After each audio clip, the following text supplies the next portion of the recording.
Okay. G'day, Nina. How are you? Good things, Andrew. How are you? We've got a live audience today, haven't we? I know, a secret live Yeah, audience. we've got Secret Moon sitting over there. G'day, Moon. How are you? You go applaud now, please. It's very good, isn't it? All right. Well, look, we've got a lot on today, but one of the things that's been exciting for me is we're inclined to do a lot of our own appearance work, and Nina appeared yesterday for an extension of time argument. We'll find out the results of that. Yeah. But it's an exciting part as a law firm where we actually do our own work and get in there and do it. And I think it's a really important part for lawyers to actually be there for the people they represent. Yeah, I think so. No, exciting time. Well done, Nina. It was a great job. Oh, thank you. I thought we just might kick off with the latest developments. New South Wales and Tasmania are both bringing industrial manslaughter. Both of them are fairly similar in size. I think it's New South Wales is $25 million fine. It's $21 million fine. 21 million, 25 years in jail. Yeah. And Tasmania is 18 million, 21. Yeah. Yeah, 21 years. So pretty close to being. I'm going to have to stop for a second. Moon, can you sit down, please? You're an audience. You're not allowed to fiddle with stuff. There you go. It's happening here live on television. All right. So what that means is within a year, every single jurisdiction will have industrial manslaughter. Yeah, that's right. There'll still finally, there'll still be some outliers like the Northern Territory where it can be life in jail. Yes. And there'll still be some low-level penalties that exist in the ACT, and hopefully there'll be some harmonising in that process. Except for Victoria, probably. Yeah, well, except for Victoria, who just doesn't want to play ball at all. Portable long service leave, some changes going on there. What's for community service employees, I think in New South Wales as well. After 7 years, I think it is, they get 6 weeks of paid leave. Yep. And there is something where if they sign up within the first 6 months, they get a credit towards it. Good. Okay, so we're also starting to see, no, there's no need for applause. We're getting applause just for that. That's very early on there. So what we are seeing, I guess, is gradually Australia in its own way is moving towards a more flexible labour market. So portability of leave and entitlements is starting to grow beyond the construction industry into the manufacturing environment, cleaning industry. So we may be very slow to move away from the award structures, but what we are seeing is this gradual understanding about the portability and flexibility of labour, and let's hopefully there is a big cliff moment where we jump off and move into greater flexibility. Because at the moment, so morbid. Oh, but I know, but how inflexible is our workforce? Anyway, all right, let's go on to the labour hire and abattoir workers, because this is first one. First one in this area. First labour hire order that is being sought by the AMIEU. Which is a toothless union, to be perfectly honest. But yeah. When you talk about abattoirs, toothless doesn't sound so good. I think they tend to run cases they think they can win. Yeah, and they can win this one hands down. I think the pay disparity is about 25%. Yeah, so I think there'll be no doubt at all that this issue is alive throughout Australia in the meat industry for labour hire, and there's many labour hire providers that sit within the meat industry, and commonly they've been undershooting the prime costs of labour, so of the employed labour as a way of getting through the door, and that's going to be over. Okay, really simple stuff. This next one is a case from casuals to conversion. I reckon this is a really interesting case. This is a TAFE case where a person got a contract. Yep. They were given an all-in rate. Effectively, which said this is preparation. And to do assessments, which is just what led to the dispute, because she didn't want to do it without getting paid. That's right. So after the end of the semester, she still had to do some assessment work and said, I don't like this. And they said, well, bad luck, read the contract. And so she said, well, now I want permanent. And this is almost petulant. I want permanency. She'd been there around about 12 months, so the obligation was to offer it. Yeah, if you're regular in system. Yeah. And I think the answer is these things should just go back first. The first test is, are they genuinely a casual? Because if they're not, you're in deep trouble. But are they regular or systematic in the nature of the work? And no, she'd lost a day. She worked flexibly. Yeah, I think what was really interesting in the case is the court said, look, you can have small variations if you are changing one day, you're changing slight shifts, but she had multiple very significant changes to the way she worked. So it was not a regular pattern of work. Yeah. Okay, good. All right, well, let's go on to our next case for the day. All right. I think this case is an interesting case, but I don't think it's the biggest case. And I don't think it's that well decided. I just want to put that out there right now. But there's been a lot written about it, particularly by the lawyers who represented it. So we're going to deal with a skill for Walsh, which is a zipline operator in northern Queensland. The place where the platform where it was stood and the way the zip line was connected proved to be faulty. Yeah. There was a death that resulted from a customer. The operations manager had primary responsibility, and there's clear evidence that the CEO, owner of the business, Managing director of the business, so they were charged. They were charged as well. Under Section 27. Did have an understanding of safety law, did take an interest in it. Yeah. And what the court ultimately said is, well, there was this clear delegation of responsibility that existed to the operation managers to make it safe. I'm going to start my criticism very shortly. And she'd shown an interest in it, she was engaged in it, and therefore she couldn't be liable. Well, I think she did more than that. She actually was quite involved in the overall safety management system, but she delegated the specific safety stuff to the operations manager, who was competent and very involved. Yeah. Now, look, this is one of the odd cases because the issue is, in due diligence, the key issues around identification of high risk and having insured controls. Nothing could be more risky than the zip line. Yeah. Does that make sense? And I think the judgment's sort of deeply flawed in a way, because what this person needed was assurance that there was a process, that there'd been an engineering review of it. I'm going to see a case just shortly after this case where there was a need for an engineering review that wasn't undertaken here because no one had the expertise.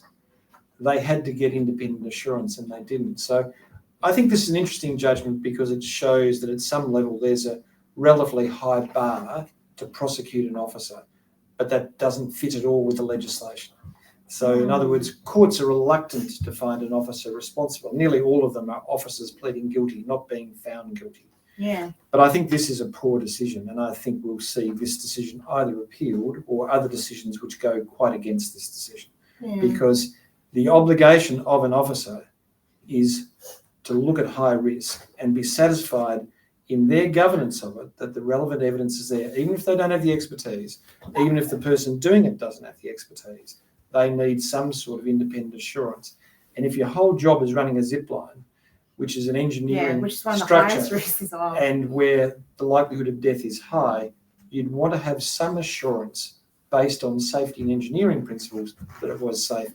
And there is no evidence in the case to that at all. There's just a delegation. But had she delegated for the operations manager to do that, then that would have been meeting her due diligence obligations. If she had been made aware of that evidence.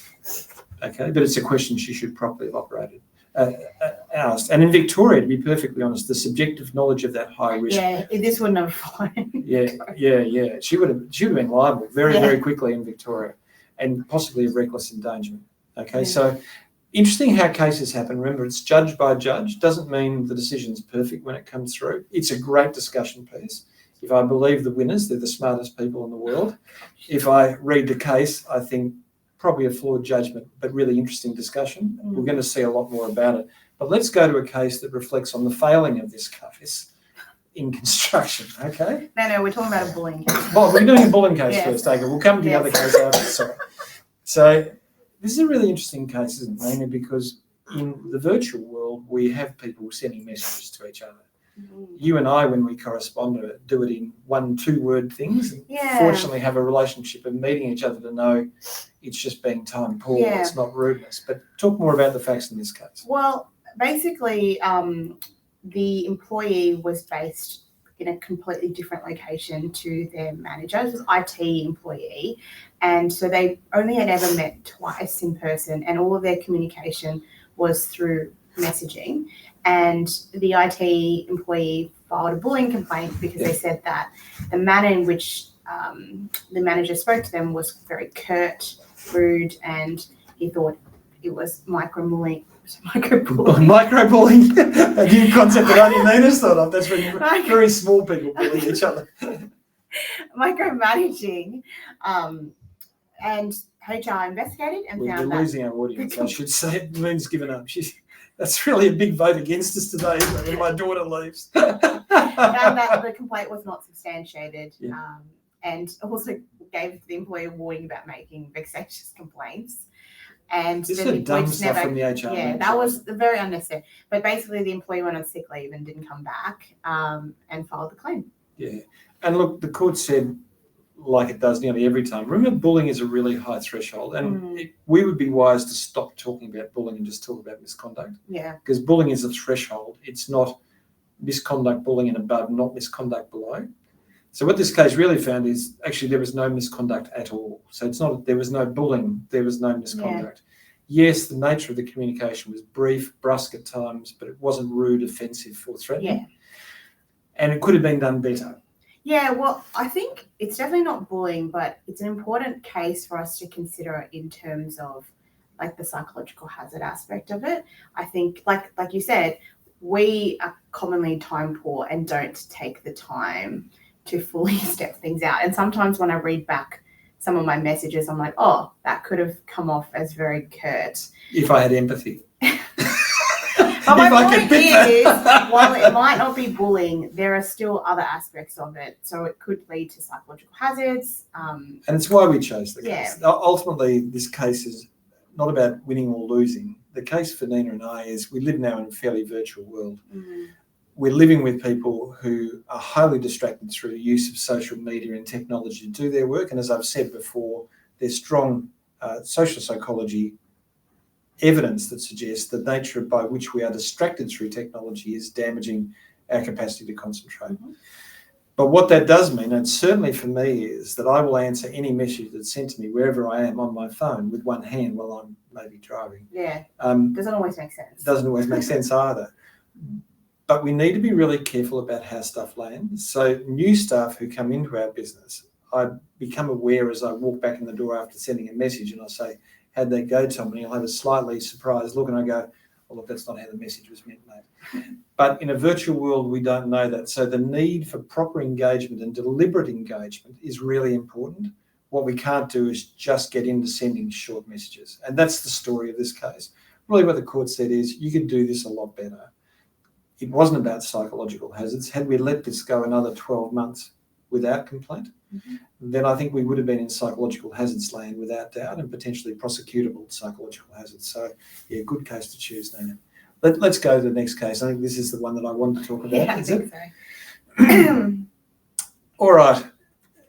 This is a demolition business. So there were two people charged in the business, the officer, the demolition business, or three actually, and the principal contractor.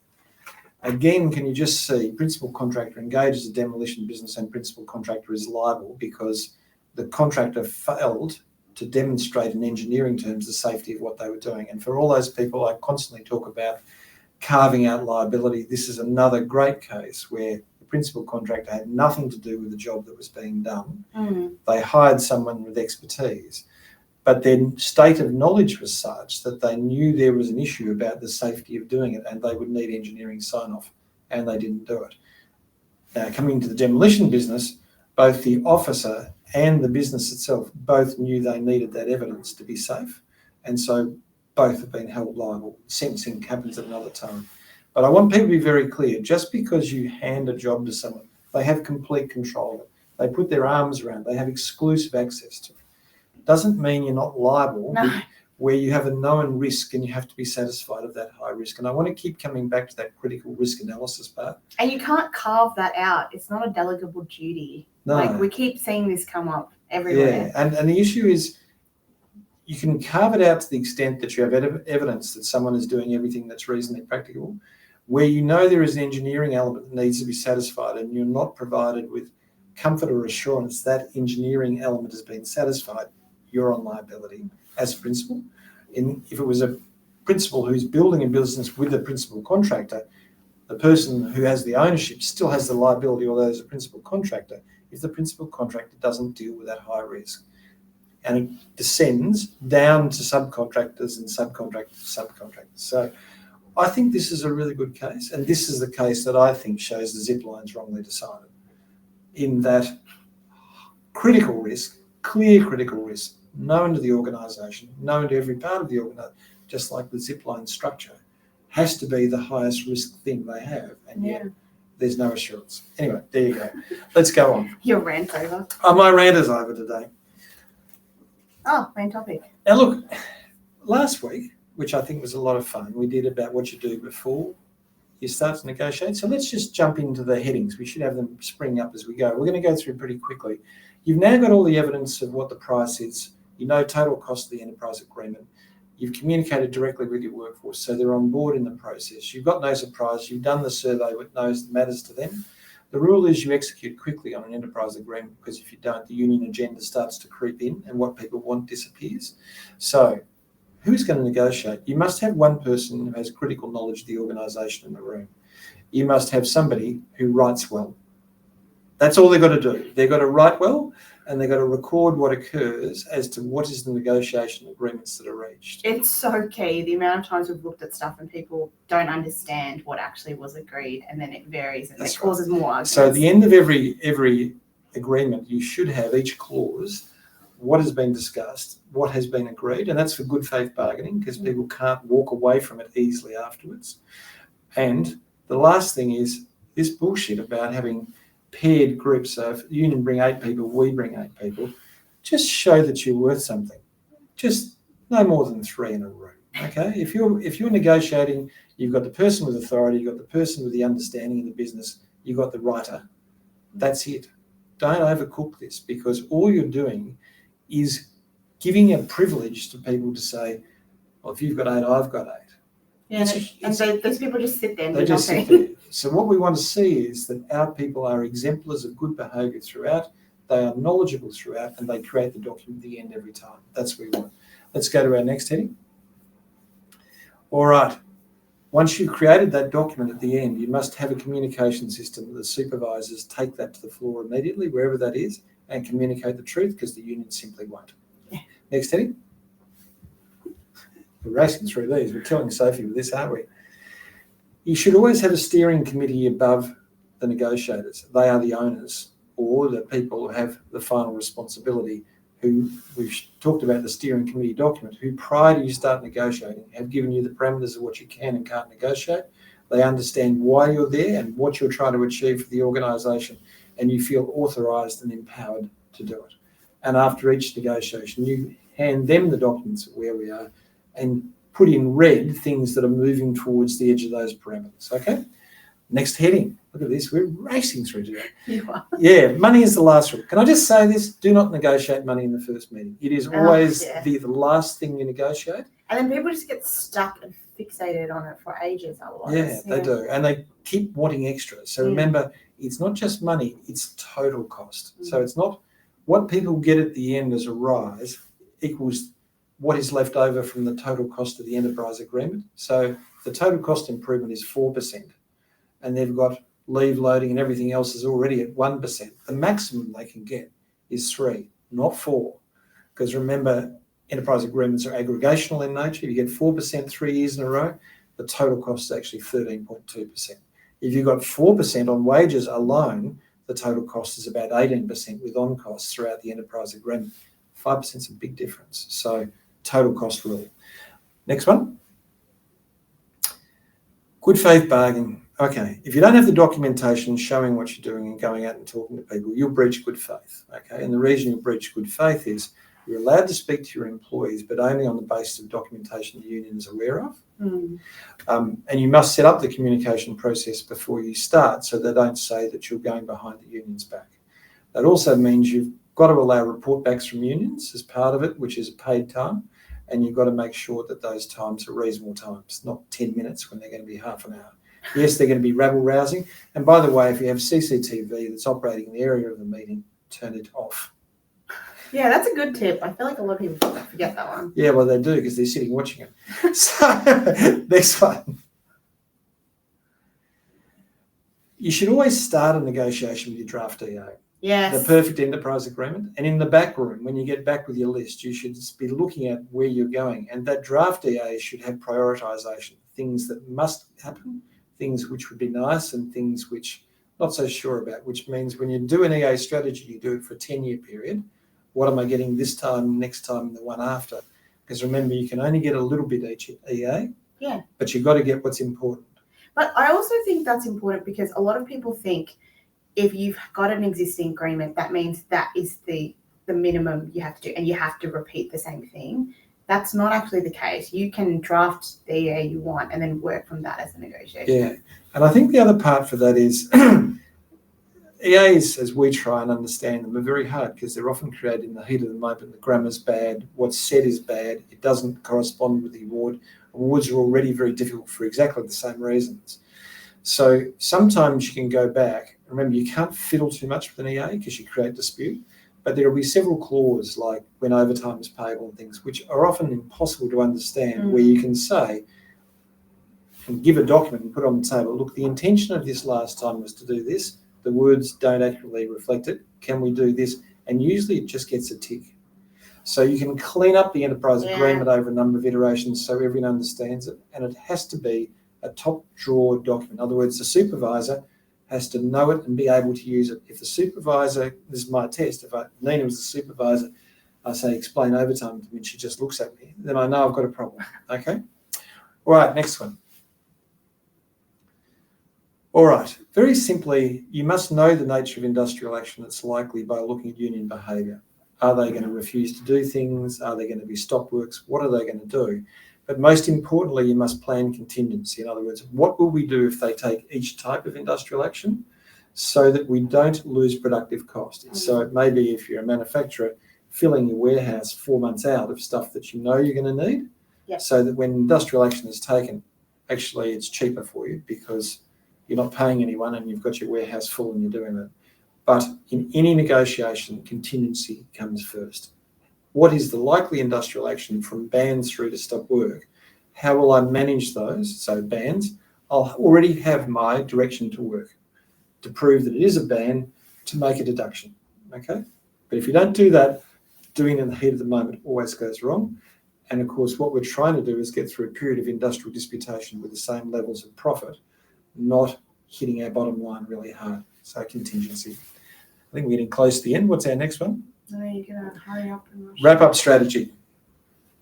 Okay, so please don't do a meeting once a week for 2 hours for 10 weeks. Unions are time poor. They're like any other supplier.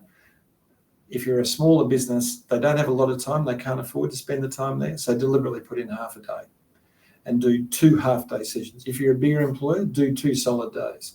The idea at the end of it is these people get bored, tired, restless, and you actually make a lot of wins by just facing them down. So don't keep doing it, because otherwise the union starts talking about their agenda between each week, and suddenly you've got things on the table which comes from the patent agreement, which nobody wants. That's why your survey a year out informs you what is the big issue. You focus on what people want. You do it in a dedicated time. And the wrap-up is, if people, and you know you've got your people on board and the union's still fighting, put it out for a vote. Don't be scared for putting it out for a vote, as long as what you know is you've got room to move after you put it out for a vote. Because if it's your best offer and you put it out for a vote, the next negotiation starts from your highest point. Not a good idea. Okay, what have we got next? Total cost, move on. We've already talked that. We build in total cost. That's all we're doing. Last part of it is, right from the word go, our managers have to recover the cost of the enterprise agreement. So if the total cost is 13.2% in real terms, then they have to find those savings throughout the business, because the cost of supply is going up. Margins are reducing at the moment. You must recover the cost. The enterprise agreement can't put a cost onto an agreement. So I think that probably takes us through to the main topic with a bit of luck. Out of the main topic, this case study. Here we go. Please note this case study deals with an employee possibly dying. Millie was not the easiest PA to manage. Belinda was tired of it. Belinda was the CFO, and it was the end of financial year. There were not enough hours in the day. Millie rolled her eyes whenever asked to do extra work, gossiped with the other PAs about how tough her life was and how rude Belinda was to her. But Belinda was not rude. Yes, demanding. Yes, direct, but never abusive or rude. No one had ever said she was rude, except for Millie. Except for Millie, that's right. Colin, the CEO, knew there were problems with Millie and how much Belinda struggled. He found Millie crying one night at around 7 p.m. in her pod at work. He asked if she was okay and what he could do. She said they were just busy. She had young children and it upset her because she wanted to be home. He went into his office, rang Belinda and asked what she was doing at work. Belinda didn't know. She said she shouldn't be and to leave it with her. A few minutes later, Belinda appeared at the door. She explained that Millie was having problems with her husband and stayed at work, telling him she was just busy just to get a break from it. Colin asked for Belinda to approach the wellbeing team and arrange support. 2 weeks later, he saw the monthly wellbeing report had an allocation for Millie and rang Belinda. Belinda said she referred her and was happy she went. The next day, the head of people and culture, Max, made an urgent appointment with Colin. Max told Colin that Millie had been referred to him for help, and he had subsequently counselled Belinda about her language and style. Millie had played a recording of Belinda shouting at Millie. It contained swear words and was offensive. Colin was startled. It had not gone further than counselling. He asked why no warning, and Max said that was Millie's preference. He asked, is Millie safe? Should she keep working with Belinda? And finally, is Belinda being observed, trained, or otherwise monitored for her behaviour? Max said she had promised not to do it again, and Millie said she was okay with that. Colin saw Millie several times after that. She was different. Her grooming was drab. She wore no makeup. She had previously been dressed immaculately and was made up like a model. She had made no eye contact and appeared sad. He would ask her how she was, and Millie would say okay, but there were tears in her eyes. Each time he would check in with HR, and Max would say she was fine, just adjusting. Colin found out that Millie had not come to work and no one could find her. Her family were distressed and work colleagues were too. All right. Gosh, that was a lot of people. There's a lot of people in it, but were there prosecutable psychological hazards? Yeah. Absolutely. Yeah. Okay, I think this is sort of a live problem, and it's sort of drawn from about 4 or 5 examples that Nina and I have worked with, but the answer is Belinda's behaviour at even being demanding in the manner in which she's doing, not allocating work in a way which was understandable, but being abusive and swearing, Yes. Clearly psychological hazard land. And Max's failure to engage further made that an organisational risk of real substance. But also, Belinda knew of her struggles at home, and she also didn't do anything further with that knowledge. Yeah, so look, we'll move a little bit further. But what I can say at the moment is Max, as an HR manager, was seized with an obligation based on his body of knowledge of what ought to have been done and didn't do what he ought to have done. Everyone knows that a Millie will say that's okay, but she's an oppressed, damaged person. Moon, stay outside. Everyone will, in the case of Colin, the CEO, Colin is seeing evidence that a person is damaged. This is Burke and Suncorp stuff. He's on notice under the obligations to monitor health that something is not working. He's not getting the answers from Max he should be getting. So he's made the right inquiries, but he's not getting the answers he ought to receive. So this goes back to our earlier cases. Yes, he's made inquiries, but it's nowhere near enough what he's doing.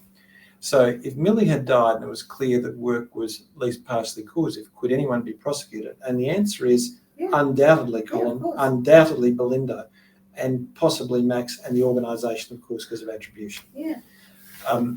Let's go on. If Millie was alive but was receiving inpatient treatment at hospital for anxiety and depression, so diagnosable